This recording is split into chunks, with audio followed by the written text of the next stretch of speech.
이어서 간추린 소식입니다. 윤재욱 국민의힘 원내대표가 내년도 예산안을 논의하기 위해 마련된 당정협의회에서 농업직불금을 확대하겠다고 밝혔습니다. 윤 원내대표는 23일 국회에서 열린 2024년도 예산안 관련 당정협의회 모두 발언에서 농업직불금을 확대해 농가경영 안정 기반을 확충하는 등 살기 좋은 농촌을 만들기 위한 대책을 마련하겠다고 말했습니다. 농업직불금 예산은 2027년까지 5조 원으로 확대하기 위해 내년 3조 원 이상 반영한다는 방침입니다. 또 전략작물 직불 면적을 확대하고 소규모 농가 직불 단가도 인상하기로 했습니다. 농협축산경제는 28일부터 농협사료의 배합사료 가격을 인하한다고 밝혔습니다. 가격 인하폭은 25kg들이 한 포대당 300원으로 1kg 기준으로는 12원 인하가 결정됐습니다. 이는 지난해 12월과 올해 2월에 이어 사료 가격을 세 번째 조정한 것으로 연간 총 1,337억 원 이상의 농가 사료비 절감 효과가 있을 것으로 예상됩니다. 농협 사료는 여전히 높은 국제 곡물 가격과 환율 급등으로 사료 가격 조정에 어려움이 있지만 수해로 힘들어하는 축산농가의 생산비 절감을 위해 2개월 이상 앞당겨 결정했다고 전했습니다. 농촌진흥청이 최근 여름 배추 수급 불안정 문제를 해소하기 위해 준고랭지 기술 개발에 주력하겠다고 밝혔습니다.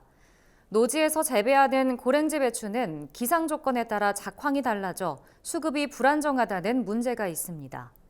이에 농진청은 해발 400에서 600m의 준고랭지 생산 기술 개발에 나서기로 했습니다.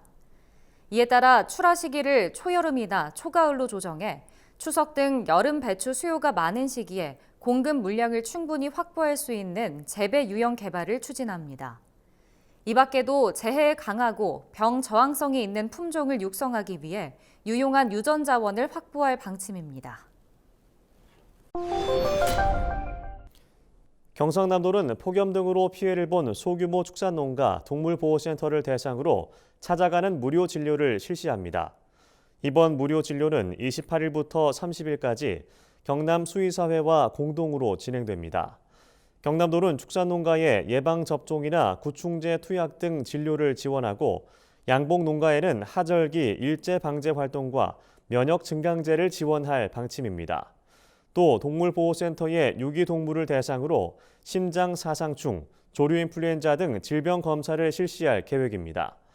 경남도는 앞으로 동물 의료 서비스가 필요한 곳을 찾아 실질적 도움이 되도록 지원을 확대하겠다고 말했습니다.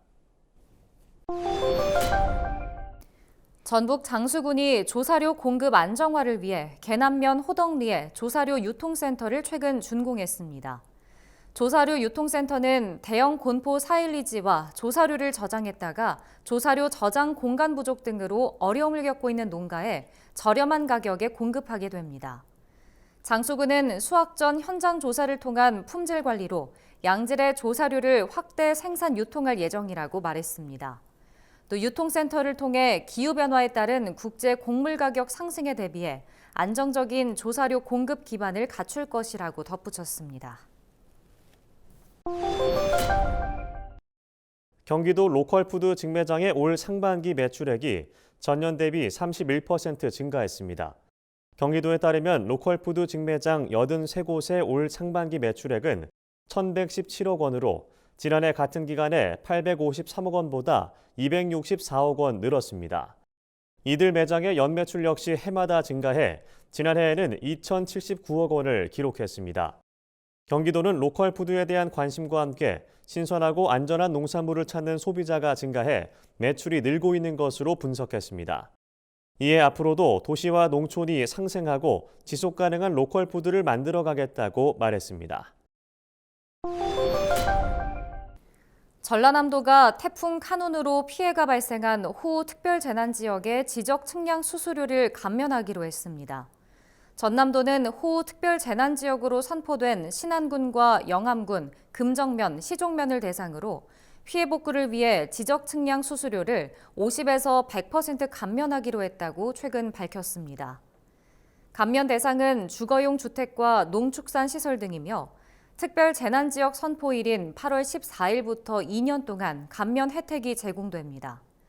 지원 신청은 시군 민원실에 마련된 지적측량 접수 창구 또는 지적측량 바로 처리센터 누리집에서 할 수 있습니다. 산림청이 22일 산사태 취약 지역의 대피 체계를 점검하기 위한 주민 대피 훈련을 실시했습니다. 산림청은 이날 훈련을 통해 대피 경로와 대피소의 적정성, 주민 대피 담당자의 임무 역할 등을 점검했습니다.